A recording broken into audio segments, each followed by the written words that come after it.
Hi, my name's Elaine Summergren. I'm the Deputy Director of Public Works for the City of Mercer Island. Due to technical issues, the recording of the public meeting that took place on November 15th, 2021 regarding the Upper Luther Burbank Park Bike Skills area is not available. However, I'll be recording the presentation. At the end of this presentation, you will find contact information for the city, as well as places where you can leave public comment. Approximately 80 members of the public participated in the Bike Skills Area public meeting on November 15th. During that meeting, the city posed a number of questions and polls to the participants. I'll be presenting the results of those polls and questions during this recording. The first question that was posed was, how do you use Upper Luther Burbank Park? While not all participants answered, we did get some good responses. 31 people said they used it primarily for biking. 14 said they used it primarily for walking, hiking, or running. And we had several other responses also. Some people had never been to the park but were interested. Some people went there primarily for observing wildlife and birds. And some people just really liked being in nature.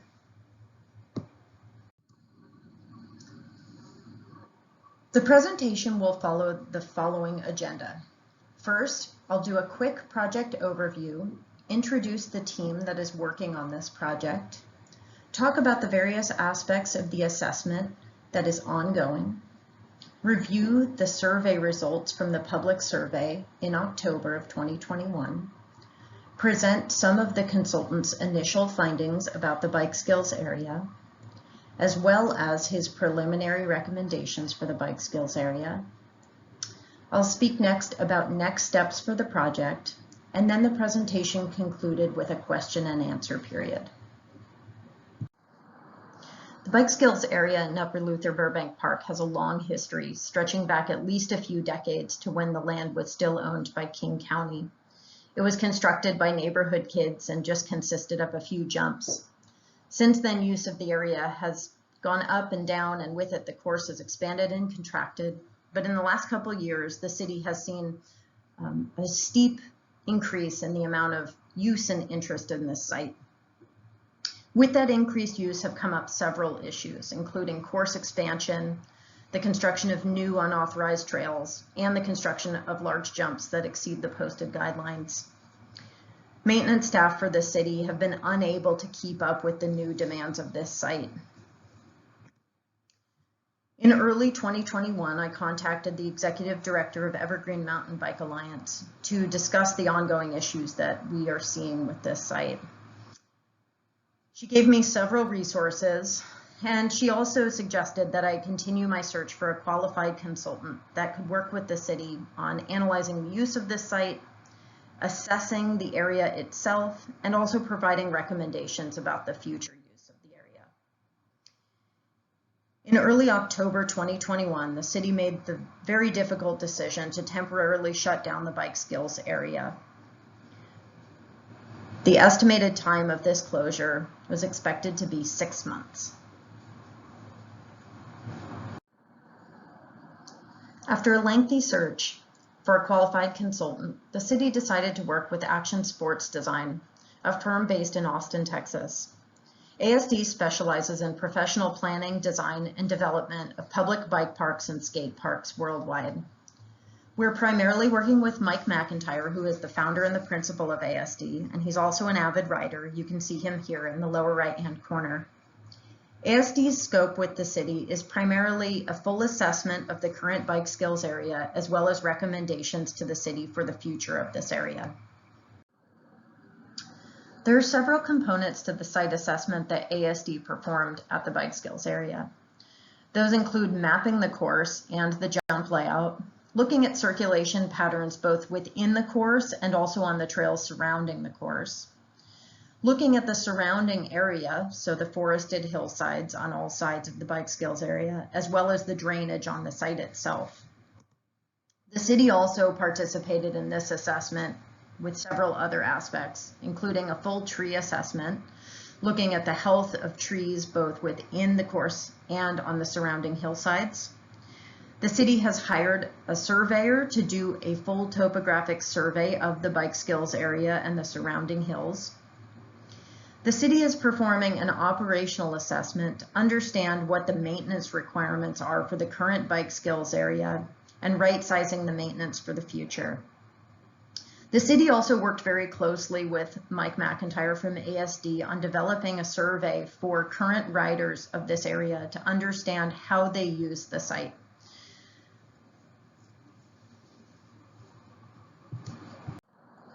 On October 25th, the city launched an online survey primarily focused on current users of the bike skills area. There was a great response to the survey with a total of 95 responses. The results are being used in a couple of different ways. The city is using them to understand the current use of the bike skills area, and the consultant is using the results to understand how the site is used right now and what aspects of the bike skills area bikers like, dislike, and would be most interested in seeing in the future. One of the most useful questions that was asked in the survey was, what type of bike do you typically ride at the bike park, represented here in the graph on the right?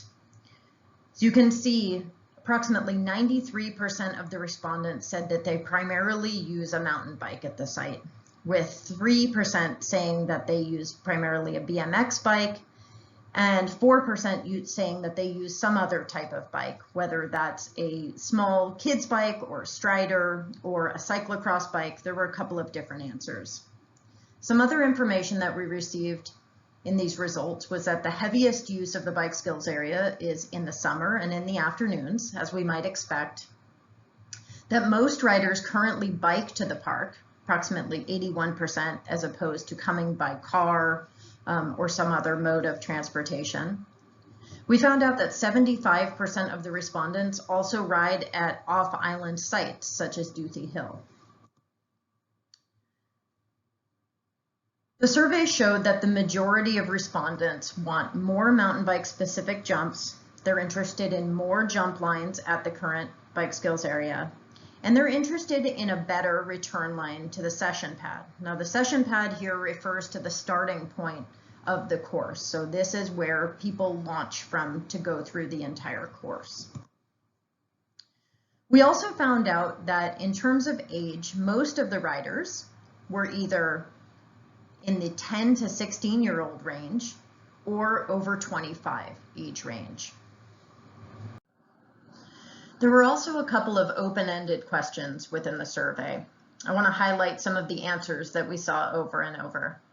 To the question, what features do you like at the bike skills area? We heard that there was a nice variety of skill levels there, that it's close to home and easy to get to, making it really attractive, and that it's a really good source of exercise and skill building for mountain biking. In terms of what respondents said that they didn't like about the current jump lines, one of the top answers was that there was a lack of a dedicated return line to the session pad. We also heard that it needs to have more jumps for beginners and young riders. And then we also had a fair amount of people who said that they didn't have anything they didn't like about it, but they really just liked it as it was. Next, I'd like to present some of the initial findings from ASD's site assessment. The first one we'll look at is circulation issues, and this is really analyzing how people use the site, how they move within the site and around the site. On the right side, we've listed some of the current conditions, ones that are particularly noteworthy because they could lead to trail conflicts or other trail issues.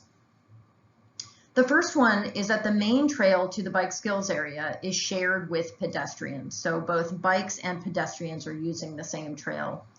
And that's in the place on the upper right-hand side of the photo where you see the pink line, the pedestrian trail, merging with the yellow line. The next one is also illustrated in this photo. There's an unprotected interface between the bike skills area and the pedestrian trail on the west side of the bike skills area. So it's possible that bikes that are using this berm along the left side could have conflicts with pedestrians that are on that upper trail. The trails that lead down to the bike skills area do have several bends in them, which leads to low visibility between users on the trails. So particularly if someone's moving fast on those trails, there could be a conflict. And then also noteworthy is that the entry trail down to the bike skills area is currently very steep. The current overlap in uses between pedestrians and bikes is really well illustrated a little further up the trail towards the entrance to Upper Luther Burbank Park, where you can see that both bikes and pedestrians are using the same trails here. So the first polling questions that participants were asked about was trail issues. The question was, how would you like to see trail circulation issues addressed in Upper Luther Burbank Park? I'll present the results of that poll. 39 participants responded that they'd like to see a dedicated trail created for bikers to access the session pad. 3 participants responded that they would like to see bikers required to walk their bikes on the trails down to the bike skills area. 4 participants stated that they would like to see a barrier added between the bike area and the hiking trail on the west side of the bike skills area. 6 responded that no changes are needed, and 1 responded other. ASD also found during their site assessment that there are several issues associated with the expansion and the excavation of the current bike skills area. The current jumps at the bike skills area are entirely constructed from on-site fill, otherwise known as native soil. Most of this soil has been dug from the bases of surrounding slopes in order to borrow. So this soil is excavated out and then brought to the middle of the course to build jumps. Excavating these edges has several different results. One of them is that the surrounding slopes have been undermined, and that has led to these slopes becoming unstable.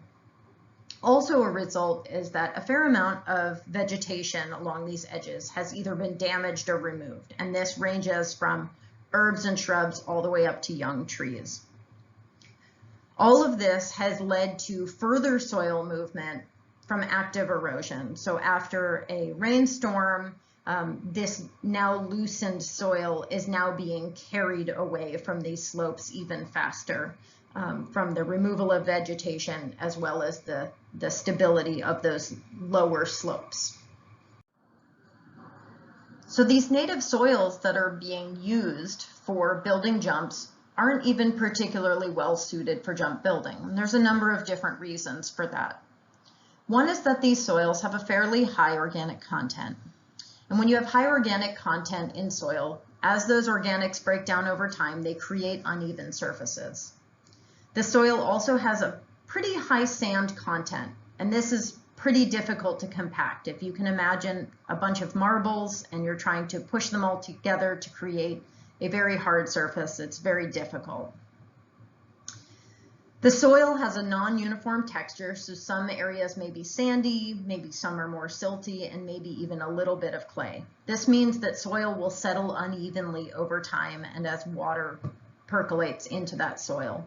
And you can see this sort of lumpiness that it creates on the left side photo. Lastly, there's a lower clay content in this soil. Ideally, jumps would be made out of some soil with a much higher clay content.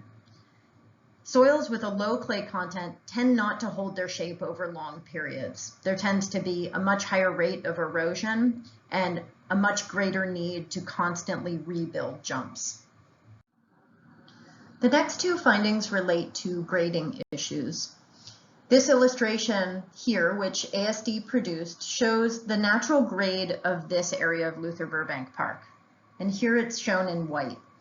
This area is a swale within the landscape that has a gentle slope. There are 2 other colors highlighted here. There's the blue area on the left side, which shows grade fill, where soil's been added above the natural grade. And the red areas show where the grade has been cut down well below the natural grade. Changing the grade on a site isn't necessarily harmful in and of itself, but it does affect some other aspects of the site, primarily drainage as well as tree health. As I mentioned before, on-site soils are being used to build jumps, and those soils aren't just being taken from the surrounding hillsides, but it's also being taken from within the course. And in those areas where soil is borrowed within the course, it creates these very low spots. And those low spots are causing a lot of pooling of water, particularly in the winter months. There is no positive drainage off the site, meaning that there's no steady gradient where the water can run out of the bike skills area. This is limiting the winter use of this site and creating very muddy soils and soil breakdown. As I mentioned earlier, one of the aspects of the site assessment was a full tree assessment on the bike skills area. So one of the city arborists, who is a ISA qualified tree risk assessor, came out to the site to look at trees both within the bike skills area and immediately on the surrounding hillsides. What he found was that the trees that are closest to and within the active use area are declining. There are several likely causes from this. The first one is root damage from digging. So when digging occurs within the critical root zone of a tree, what it does is it not only impacts the structural roots of a tree that keep it standing upright, but it also damages a lot of the fine roots of that tree. And those roots are really vital to the health of a tree because those are the ones that are taking up water and nutrients from the soil. The second likely cause is soil compaction. So when these jumps are being built, they're being packed down very, very hard so that the soil is not moving any longer. And what that does is it removes the oxygen from the soil. Eventually, what that does to the roots of the trees is that it suffocates them. They're not able to respire appropriately, and therefore those roots will die and the tree will start to decline. The third likely cause is grade changes. I've highlighted a couple areas here on the photo to draw your eye. On the upper left-hand side, you'll see that a grade change has occurred where soil has been added above the original grade. So soil has been packed up against the tree, it's well above the tree crown, and now there's soil sitting against the tree trunk. And what this does to the tree is it holds moisture right up against that trunk, and what that can do is lead to decay of the bark, and then ultimately decay within the tree. So it's important that soil not be added above the original grade next to trees. On the opposite end of the spectrum, you see here in the lower oval that soil has been removed below the tree crown height. So there are no roots now on this side of the tree. They've been possibly severed, and no new roots can grow there because there's no soil to grow into. So whatever the grade changes are, trees are not particularly adaptable to it, and it can really have terrible consequences for the health of these trees. Now, certainly the effects of all of these causes have been accelerated by the hot, dry weather that we've been having the last few summers. Currently, we have 4 trees at the site slated for removal, and several of the remaining trees are being monitored very regularly to just keep track of their health and any further pruning or removals that the city might do on the site. ASD has done extensive mapping of the bike skills area to understand where all the features are and how the current jump line is being used. So the photo on the left side has been illustrated to show the primary jump line and the return line. So the current course layout is as follows. From the session pad, there is one primary jump line with 4 main jump features. At the bottom of the course, there's a turnaround berm which sends riders onto the return line, sending them back towards the session pad. You can see here that the return line intersects with the main jump line at jump feature 1, which obviously limits how many riders can be on the course at any one time, just to avoid conflicts. What ASD has found is that there is space within the existing footprint of the bike skills area to add an additional jump line and to add a dedicated return line back to the session pad, which would increase the safety of the site. You can see it here in a schematic version in the lower diagram, which shows the jumps on the primary jump line in green, the purple, which shows the berm at the bottom. It shows the yellow, which is the return line, which has several rollers in it, intersecting with jump 1 back up to the session pad. ASD also looked at the jumps that are at the site currently, both their shape and their layout within the site. On the primary jump line right now, there are 3 tabletops, 1 double, and there are 3 rollers on the return line, which are all appropriate mountain bike jumps.